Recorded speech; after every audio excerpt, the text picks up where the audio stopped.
so good. There we go. So far, so good. Don't pick your nose right now. Oh, I'll wait until later.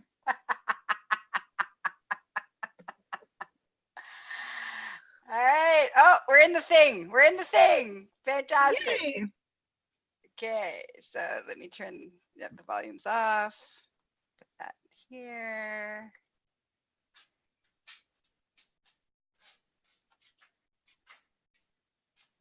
Okay.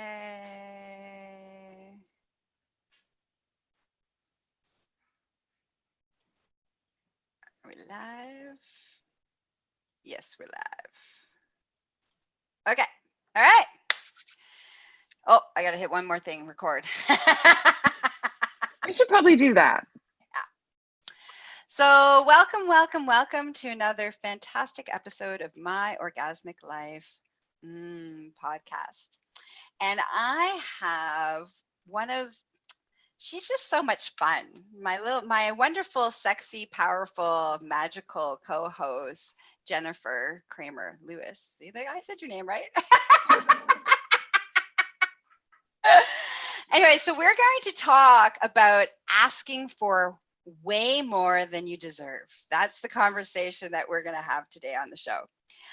Before we get into the juiciness of it, for everybody who doesn't know who I am your hostess with your mostess, Gaia Morrissette, a holistic sexual wellness specialist, high priestess of divine sexual magic and elemental magics, and BDSM wellness specialist. And I believe the keys to a happy, healthy, wealthy, epic, orgasmic, and magical life is sexual wellness, embracing the human experience, and letting go of fear, shame, guilt, and self-loathing. I do that through speaking, training, and coaching. All right, my sexy co-host, tell us all about you. That's always so fun. It's like, oh my gosh, where do I start?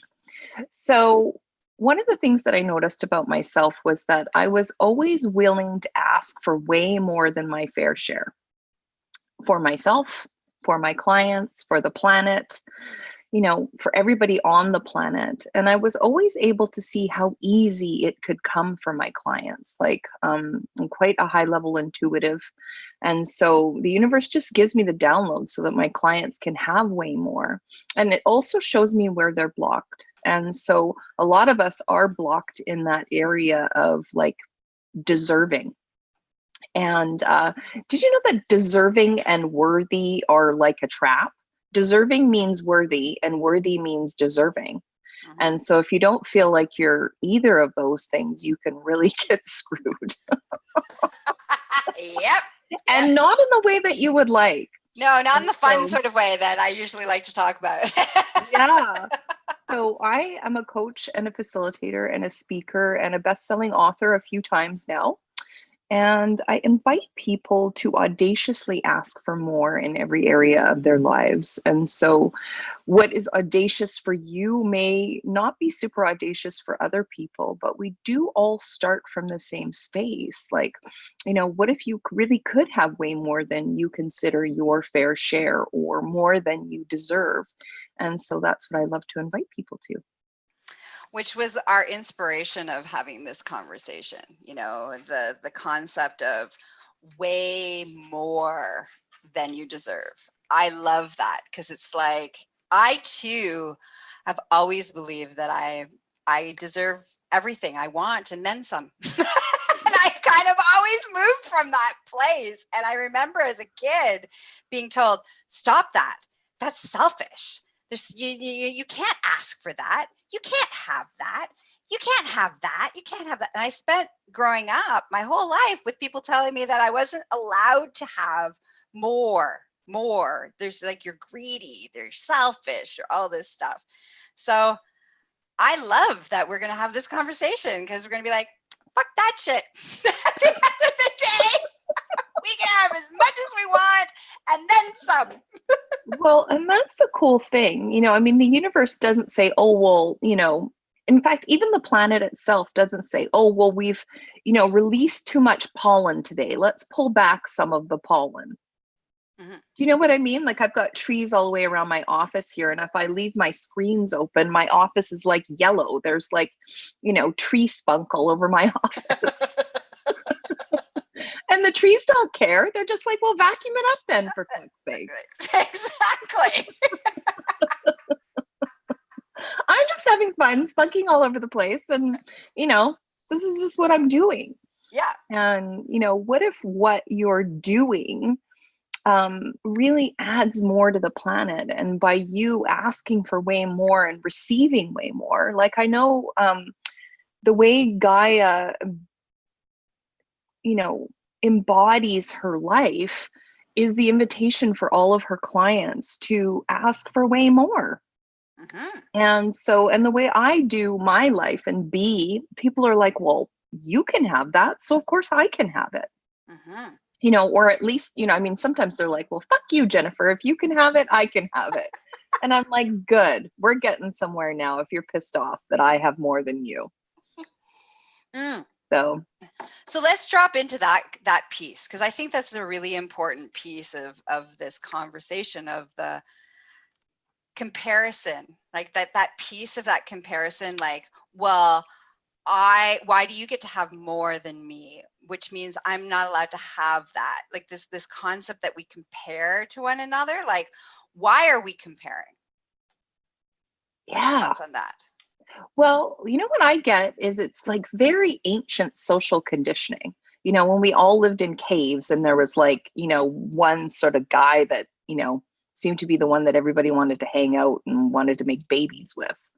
It's a real lack mentality, considering that there's so many people that we can spend time with. And, so many people actually that we can spend time with who are willing to lift each other up.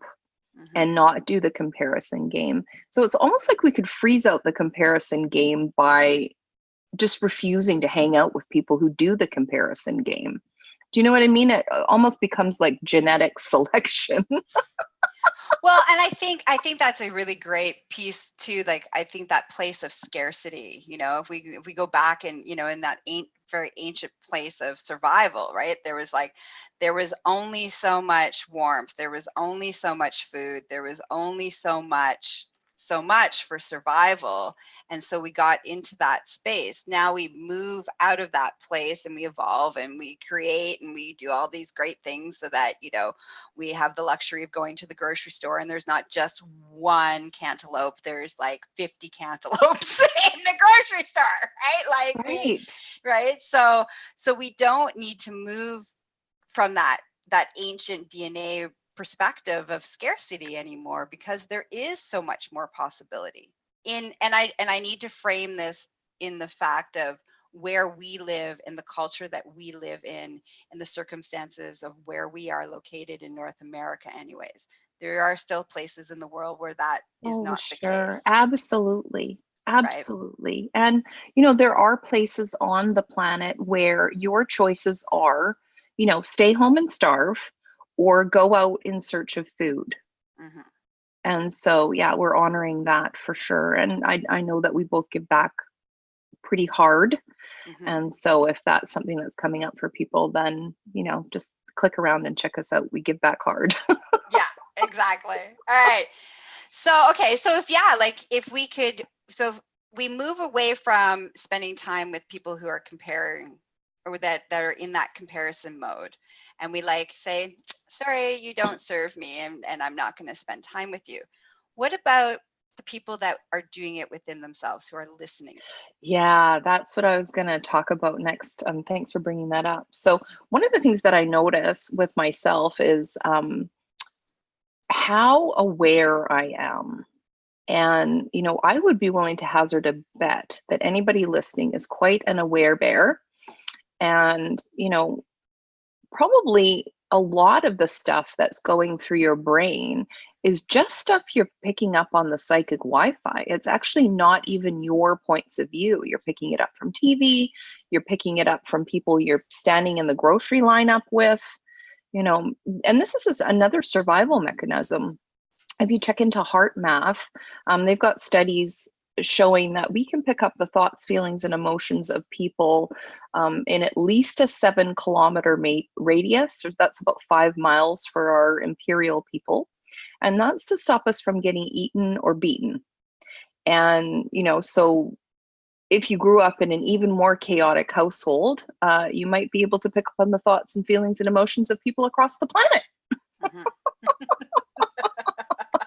And so you can ask yourself, hey, is this actually my thought? Is there something for me to do here with this? Especially if you're going into comparison, like you're looking at somebody's figure and going, oh my God, how did her waist get that small?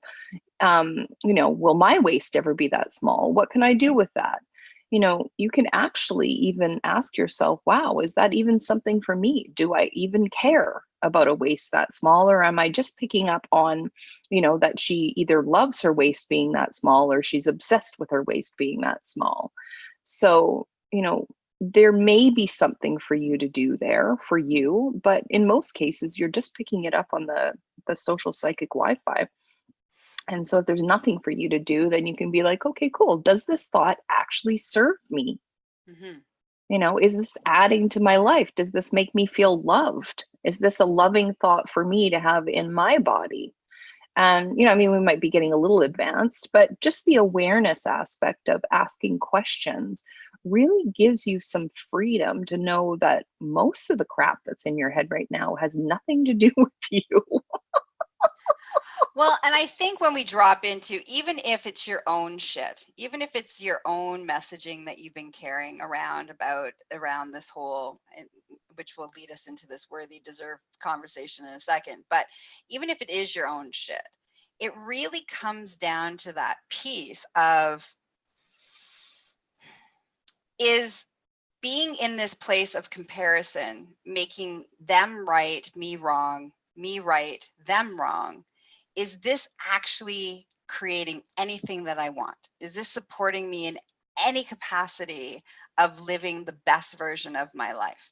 Or is this keeping me in this place of anger and this cycle of not good enough and I'm unworthy and everybody else is worthy, but I'm not, or I'm worthy and no one else is, like, because it goes both ways, right? That comparison piece. And so, it doesn't serve you. It doesn't serve you on any level. Even if it is your shit, it still doesn't serve you. So I lovingly invite you to release it and let go of it, because it's not helping you get and create the life that you want to live.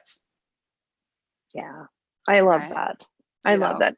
And I think people are aware to the capacity that they're able to be aware that they do have thoughts that are making them feel like shit. Mm-hmm. And they may not have an idea about how to get rid of them. Mm-hmm. And so, like, we both have different capacities with bodies. And so, yeah, I'd love for you to actually talk about, like, what do you notice in the physicality of somebody who's like caught in that worthy deserving trap? Well, first of all, there's a closeness. Like, there's not this open to receiving in any capacity. So both energetically, emotionally, physically, it's like the body is closed. It's like it's almost like it has this really heavy armor on it that takes a lot of work to move in the world with so much armor on you. Right. And so it prevents you from actually receiving, it prevents you from actually connecting, it prevents you from actually, and for me, a lot of being open and receiving, plays out in the realm of sexuality and pleasure and orgasm. That's the world that I play in, right? And so when you're in that comparison space, that worthiness, that lack of deserving, all of that kind of stuff, your legs are closed. Like physically, your legs are closed for business. All right. Number one. Second of all, exactly. No, not happening. Not open for business. I'm not receiving anybody. No one is allowed to come for a visit. Oh, that's And I super think awesome. and I think the other piece that I've noticed is too is the body language of your confidence level and your ability to be open in your heart chakra and in being able to your body positioning. So you probably, if you're watching this, I'll show you what that looks like. It's like closed and you're hunched over and it's like you're in protective mode, that armor space, versus, you know, your shoulders back, your chin's up, your heart's open, and you're ready to receive and you're ready to give. Because this is that other piece of it, is that when we let go of the scarcity and we let go of that comparison space, then we, just as we're easily receiving, it allows us to easily give. It's like what you were talking about, you know, how we give back hard, right? Just as we receive, we're like, yeah, we deserve everything and then some. We also are like, and so does the rest of the world. And so we, because we can receive, we can also give just as passionately, just as openly, just as fiercely. I love that. And isn't that the kindest thing? Like, it pops to mention, like, how fun is it to give to little kids? You know what I mean? And when they're like, oh yes, I'd like ice cream, and then I would like this, and I would like this, and I would like this, and you're kind of like, that's amazing. I can't wait to get that for you. Yeah. And yeah. So like maybe there's a place where you could even, like, I know that Gaia does some inner child work, and I do, but more sort of like just on the whole entire body. And yeah, just like maybe find that place inside yourself that's just so audacious. That's like, you know what? I'd love ice cream and I'd love a waffle cone and I want the dipped waffle cone. And then when I'm done that, I might actually want something else. Mm-hmm. And then I want to go play outside, and then I'm going to play with my bubbles, and then we're going to skip, and then we're like, there's no place of children. If you, and I think that's a great framework for what we're talking about, because I think it's really hard if you aren't able to live in this space, which most of us haven't been taught or given permission to live in this space. Like, how do you frame that? Like, how, you know, what are they talking about? You know, like, what is Jennifer and Guy even talking about? You can ask for anything and then you can receive anything, and you deserve it all, and it's safe to do that. What the fuck are these two women talking about? Like, they're on crack. Right?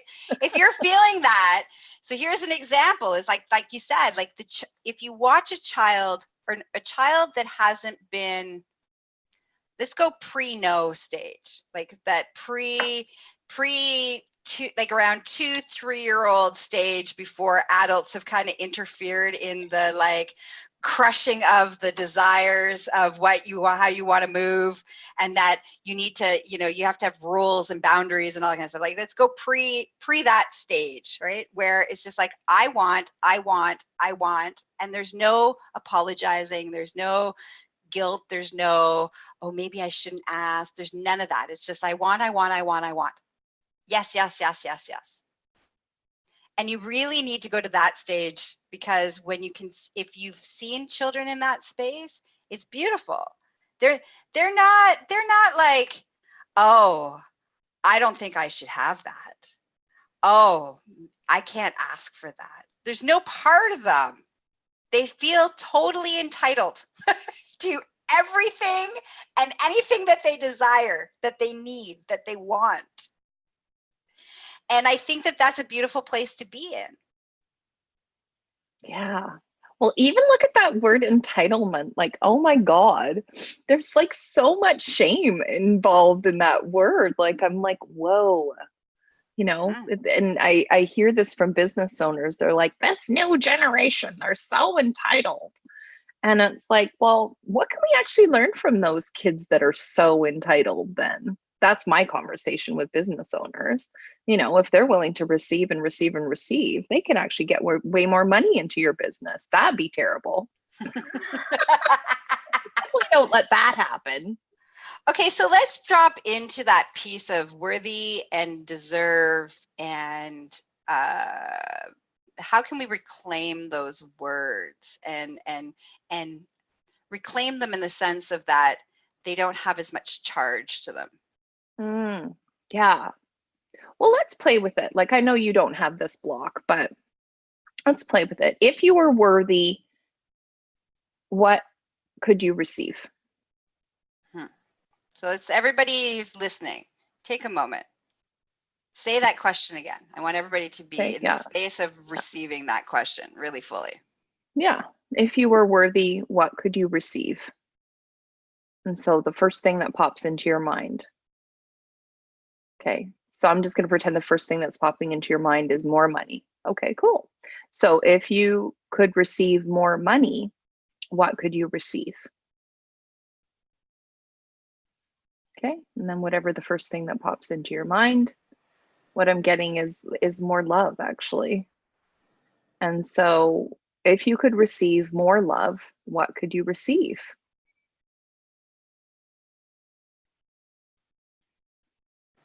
Yeah, and there's some energy there of like an infinite relationship with you, where you actually have your own back.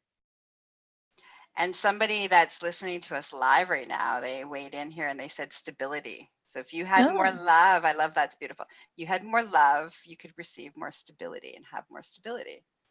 Cool. Yeah, and then there's that sort of energy of the, like a root chakra, like stability, like stability that you create, stability that other people give to you and gift to you. How much more stability can you receive? And if you did have stability, then what could you have?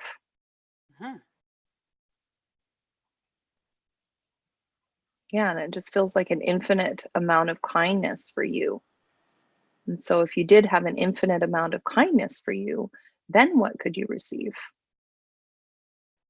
And that's such a beautiful, beautiful exercise of dropping in, and eventually we got to everything. You could receive everything. That's our listener, right? And it's true.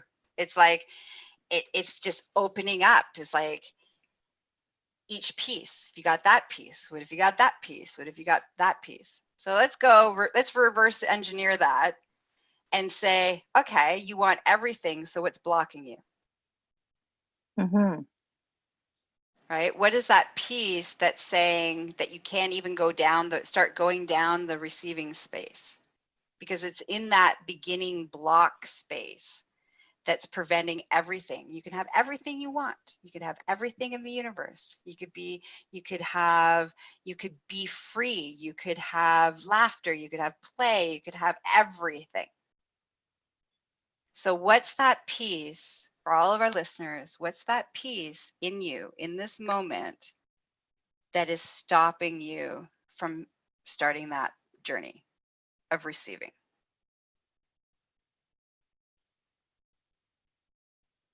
Yeah, there's even some energy of I'm not allowed to know. So, yeah.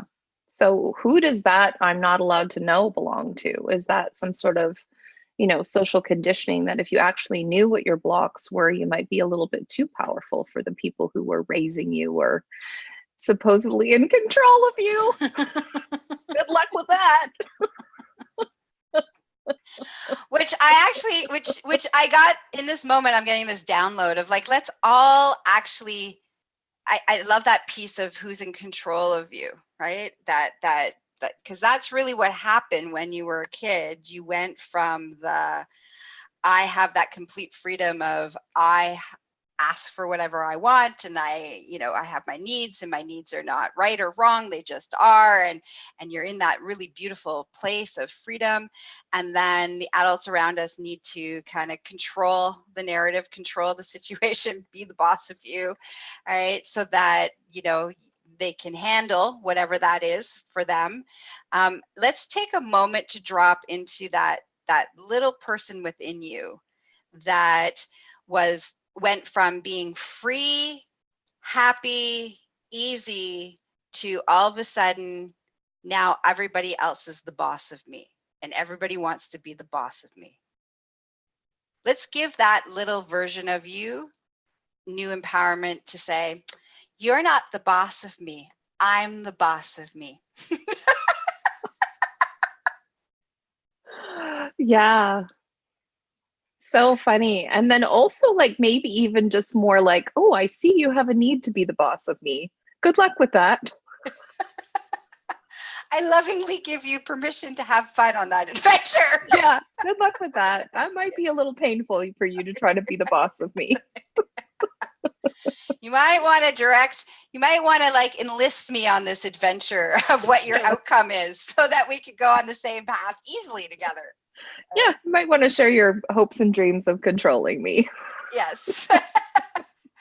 So everybody I want you to shake off that piece of like, other people were the boss of you. Other people are trying to be the boss of you. Other people are still trying to be the boss of you. And take back that piece where you let everybody else be the boss of you. Society, situation, externally, right? I want you to bring all of that power within yourself and to say, I am the boss of me. The end. Period. Period. And I can see the thumb coming down, but I'm like, ole. Not gonna happen today. No, thank you. Have a nice day. And you can like bob and weave. Bob and weave. Totally. Right? Yeah. Like a matador. You're like, ole.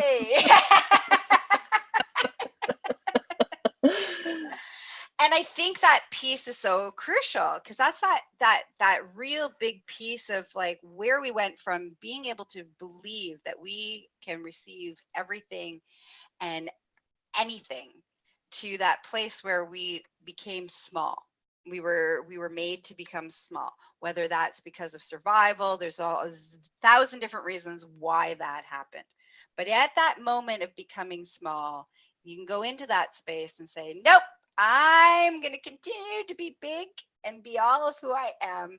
You're not the boss of me. I'm the boss of me. And then you then can start to spend in your life, like we talked about those whole people who are spending time, genetic selection is that same concept, is that who I spend time with, who I engage with, how I engage with people, I have the power to do so. And if you're trying to control me or suppress me or try to be fundamentally, let's go back to the inner child language, you're not the boss of me, right? Place. Then it'll make your life easier to now you can truly drop into and clear out and drop away all the stuff that isn't serving you, all of those places that are showing up that's not allowing you to receive everything that you want. Yeah. Well, and that's the thing. Like, there's so much social conditioning about having what you want. You know what I mean? And like probably everywhere, like if you could just sort of like tap into every single place that you were told, by somebody who thought they were the boss of you, good luck with that you couldn't have what you want. You couldn't create what you want. And that wanting was actually bad. That desiring was bad. That striving was bad. Like I remember one time doing a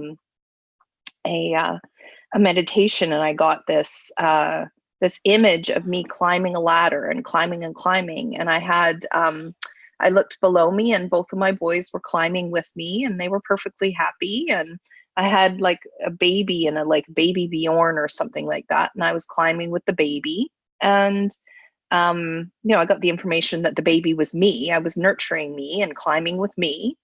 And then my boys were climbing with me, and everybody was happy. And I remember, quite a bit of my life, there was some social conditioning going on that I was discontent and that I was always wanting more. And like, can't you just be happy with what you have? And I didn't actually have the language to say, well, I'm ecstatic with what I have. I would love to have more of what I have. I would love to have something different too. And, so I felt actually the need to defend that I love creating new things and having more cool things and, sort of up leveling my life every year, 5 minutes or whatever I choose. Well, and that's a beautiful share, because I think that piece of the wanting, that somehow wanting means you're not appreciative of the moment of what you do have. And I think that there's truth in the fact that there's a difference between I'm open to receiving all the possibilities and on the adventure to all the possibilities that could be available to me and then some, versus I'm not happy with what I have and I'm never going to be happy with what I have. So I'm always seeking more and more and more and more to try to fill this emptiness inside me. I think those are two different spaces, right? One is the feeling of there's this empty void and there's not enough ever in the universe that's ever going to fill that void except for, healing whatever that wound is, versus I love my life and I love all the possibilities that could happen today, tomorrow, the next moment, the next day. What are the new possibilities? I receive those possibilities, but I also appreciate where I'm at the same time. And I think balancing that and sitting in that is a very different feeling than I need the grass is greener on the other side because I hate the place that I am right now. Yeah. Well, and what if there's no right or wrong? Because the universe does rush in to meet delight. Mm-hmm. Like, I remember one time my husband and I went to India. And one day in India, I was so turned on and so excited about how much we could see that day that things kept happening over and over again. Like, we saw this little Indian kid was like chasing after a runaway calf, and it was so cute. We just died laughing because the calf was just not going to be caught. And we saw river dolphins that day, and we saw real like nomadic Indian people who were on camels. And, that was just like their regular riding thing. They were just riding camels, having their day, going to collect some wood. And I thought, oh, that's so freaking cool. I was so excited about that. And that day, I tell you what, was probably one of the most magical days for me, that proved to me that the more delight we can invite into our lives, the more the universe is just like, here, have some more delight. And you can't know until you get into that space. And so that might be an experiment you could do with yourself if you're listening to this, is like, how much more delighted can I be today with my life? And universe, show me more delightful things, and even, write down all the delightful things. Tell somebody else about some delightful things, because the more you share delight, the more delight is like multiplied. Mm-hmm. And it's not what we've been taught, like, it's like, you're not supposed to share your, like, there's an old saying that's a problem shared is a problem halved. And so what if we will do the exact opposite?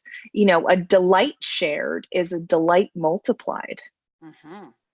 And, like, there's so much that's available, especially in the space of, like, healing with sexualness energy. I think we've been really, well, I know myself, I've been really programmed that sexualness energy, and I've been fighting the program. So what if I didn't have to fight it? What if I could just really, really enjoy what's possible with sexualness energy? Like, I didn't even know that it was possible to heal somebody with BDSM. Like, that never occurred to me. Mm-hmm. And, it's funny because, it's interesting. I want to point out that every time we talk and I mention that, part of you's like, and we never end up having a conversation about it. So I think we need to have another conversation and dive into your curiosity about what that I am is. really curious about that. I'm like, you can spank somebody and heal them at the same time? How does that work? You can. And we'll talk about that again. I think that we should have another show. We should just talk about that. I think love it. People are like, well, why don't you talk about it right now? Because we're talking about you're asking for what you want, and I'm going to give you what you want, but at a delayed gratification. Ooh. Yeah. Cool. And have a look at that, though. Isn't that interesting? Because if we are asking for way more than our fair share, and there's a part of us that doesn't believe that we can have it, what is that actually doing to the delayed gratification part?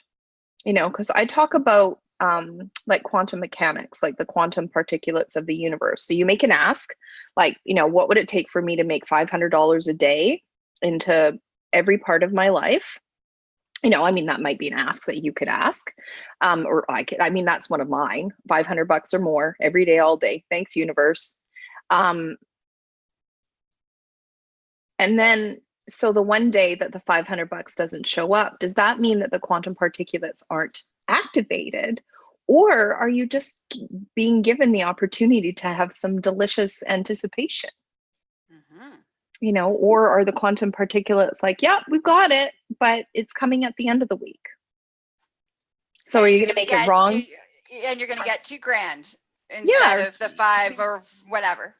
Yeah, maybe even $3,500 because the universe is like, nope, it's coming, but it's going to be a $3,500 chunk, or it might be a 35,000 chunk, and so the delayed gratification energy is so much more sexy than, like, oh, the quantum particulates just suck and they're not. I suck because I don't work. I don't deserve it. I'm broken. And that's, I love that concept, because I actually, earlier today, I was talking about, I did a whole talk on, it was called Be Foreplay. And it was all about how do we constantly create this teasing, excitement, anticipation, so that, the arousal that gets built when we're in that anticipatory space.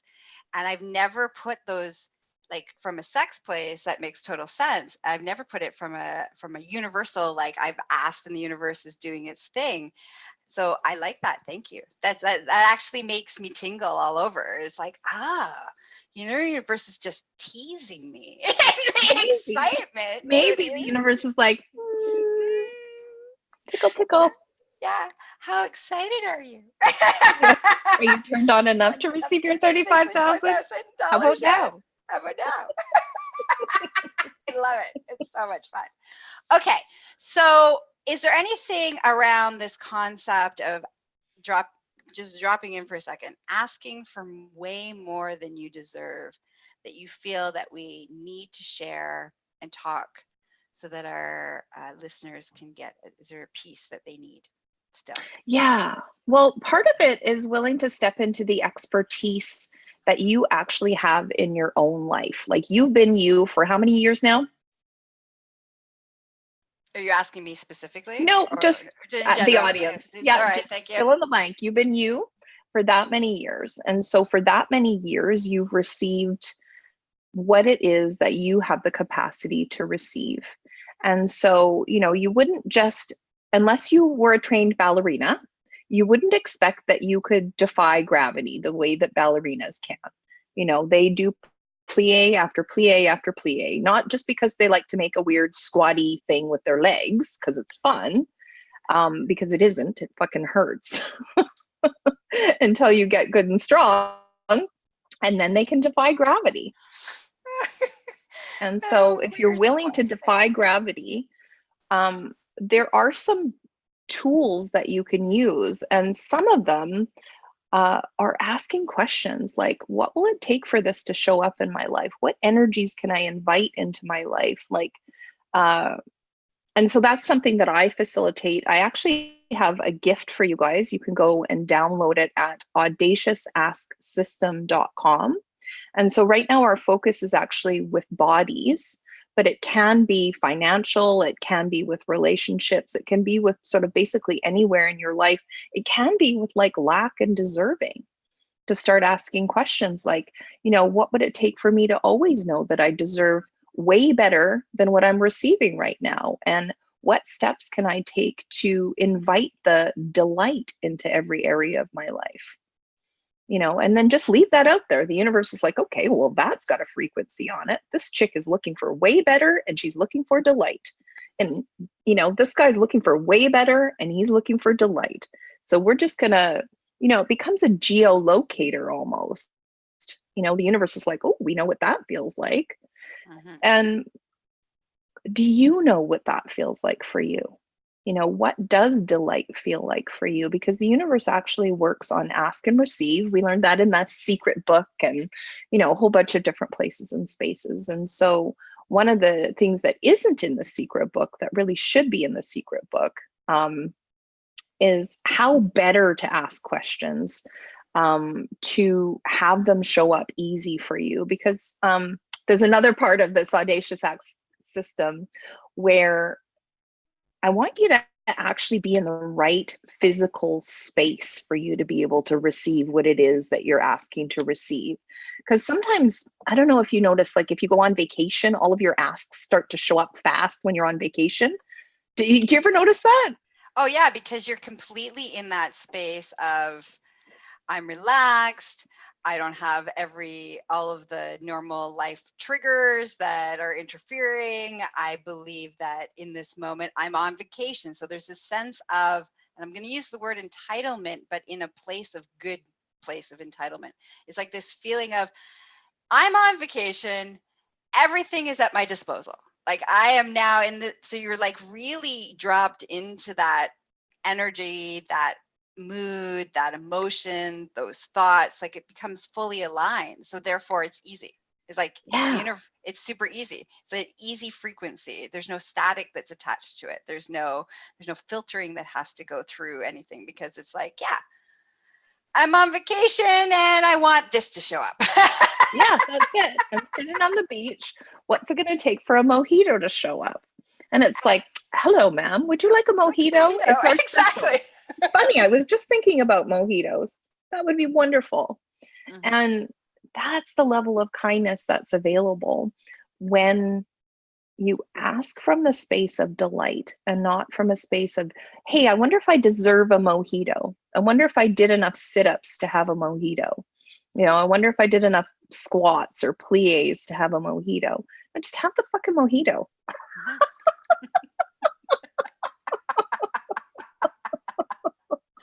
And what would that be like? What would that be like? Okay, so, and I think that's beautiful. I'm feeling called to talk into, for all the people that are like, okay, I'm not at that space of how do I get to that level that's like advanced, so far advanced from where I'm sitting in this moment in my life. I would start with shifting your emotional state with some laughter. Let's do something really simple. Go find a YouTube video that makes you laugh hysterically from your belly. Find something that makes you laugh and laugh for a minute. When you laugh for a minute, you change your emotional state and you change your biochemical frequencies and all that kind of stuff. Once you've done that, then make an ask.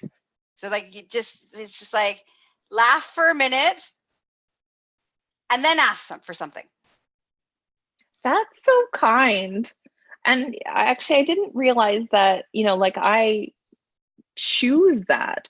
Like there's this little goat on the internet. Her name is Buttermilk, and she's just freaking obnoxious. And she's so funny. Like she just like bounces around the yard and she bounces off her brothers and sisters. Like she'll just like climb right on them. And, it's just like, she just is so delightful. And so that's my go-to. Like if I'm feeling like shit, I go find Buttermilk videos.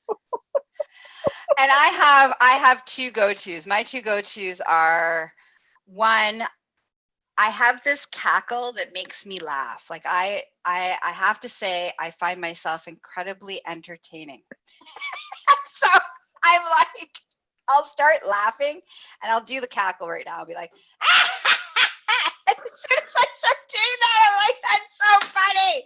And I start to laugh, as you can see what's happening right now. Right. So that's one thing that, will help me shift really quickly. The other is to go look in the mirror and make like silly faces, like puffer fish. I have a puffer fish face that I make, and like some crazy other facial expressions that I make, which I find entertaining, and then it makes me laugh, and then I start that process. And then there's this series called True Facts. Like I love animals and I'm very much elemental and nature and all this stuff. But there's this series called True Facts where the guy is like an animal show talking about the animal, but he says the most inappropriate, that you could ever imagine. They show they're always talking about things, but in a voice that is so like an animal show, and like the music's like an animal show, and then he's like, and Stan, is now pooping, is pooping out of his butt and blah, blah, blah, blah, blah. Anyway, so it makes me laugh every time, every video. And I also am learning like really true facts about these particular creatures in the world that are weird. So I'm learning and I'm laughing. And so that's my go-to to the internet of like, I need a big pick-me-upper. And so I go to the True Facts series. Oh, that's so awesome. I think I know the one. There's one about like a wood spider. Yes, exactly. And she's spinning, rope from her butt and, So awesome. Yeah. Yeah. And that's so light, you guys, like that energy of laughter and not taking life seriously. And, maybe you've even been accused of not taking life seriously. Maybe you've even been fired for not taking life seriously. What if that is where all of creation comes from? Is just from a space of laughter and joy and play and joy and delight. Yeah, exactly. So yeah. So that's a good space in which you're like, how do I move into this place of receiving? And again, I lovingly invite you to let go of do I deserve this or am I worthy of this? Let's let go of those words. And just because you were born, you are. The end. That's what I want you to say in the morning. That's when you're looking in the mirror to say, I deserve love because I was born. I am worthy of blah, blah, blah because I'm born. I was alive. I'm alive. Add that as that is the value that is placed on that. Not because you're doing well at your job, not because you're a good mom, not because you're a good dad, not because you're a good partner, not because this, not because of that, because all of those because of things are based in conditions. We want you to believe and to feel in order to have and ask for everything that you desire. There's no because I am, if I did, if I am, this is when I get to ask. You get to ask because you want to ask. And if what you're asking for is best going to serve you and is in line with you, the universe lovingly gives it to you easily. So you don't even have to worry about, am I worthy? Do I deserve this? Blah, blah, blah. Let it all go. Let it go. Shake it off. Laugh it off. Shake it off. Wiggle your ass. Do whatever you need to do. Throw it in a volcano. Just like grab the thought, blow it up. Whatever you need to do to release that value, those values that you place on worthiness and deserving. You are because you're alive. The end. Yeah, I love that. I totally love that. You're here. You're here. And hey, guess what? You're listening to this, weirdo. We love weirdos. Now, if you're weird enough to listen to this, then you are weird enough to receive every single thing that you desire in this lifetime. It's totally possible. Okay, so how can they get more of you? I know that I'm going to put all of your contact info into the show notes. You gave them the way that they can, get some juicy gifts from you. Any other things that you got going on right now that they could be partaking in? Absolutely. Absolutely. So I am everywhere you are on social media. So if you love Instagram, you can come and find me at Jennifer Cramer Lewis. And if you love Facebook, if you love LinkedIn, wherever you are, I will be. I also every 2 weeks have a live offering called the Audacious Ask show, where you can come and listen, you can come and participate, you can come and actually sort of stretch your wings and start to learn how to fly with these tools. It's just such a gorgeous place to have more. Like, we have so many people showing up and really just attracting some crazy stuff. It's so fun. Like, I just get so excited about people receiving all of these things that they're receiving. And so if you'd love to play with that, then you will go to audacious.jennifercramerlewis.com and then download that Audacious Ask System. There's I think it's a 10-page workbook that actually shows you just sort of like the tiny little steps that you can take to start to ask more audaciously. And because that's the thing, the universe actually has no point of view about what you ask for. It just actually is an ask and receive system. And so, all of the conditioning that you may have received in this lifetime, that you're asking for too much, that you're too pushy, to whatever it is, that's actually gotten turned off. What if we started to turn it back on again? How much more fun would it be for you? And also, how much more fun would it be for everyone around you to get to receive you receiving more of you? Mm-hmm. So beautiful. So beautiful. And you can hang out with me at succulentliving.com. You can download and visit all your podcast platforms for my Orgasmic Life podcast, or you can come visit me at my website under my blog, which has a player right there, so you can see all and listen to all the wonderful episodes that we got going on. You never know what I'm going to talk about next. And you can find me on all social media platforms under Gaia Morrissette. Thank you, Jennifer, for playing. This was so much fun. Yeah, my pleasure. I love it. Thank you so much. What a cool conversation. I wonder what got changed. It was so good. All right. Mwah. We love you both. All right. Stop.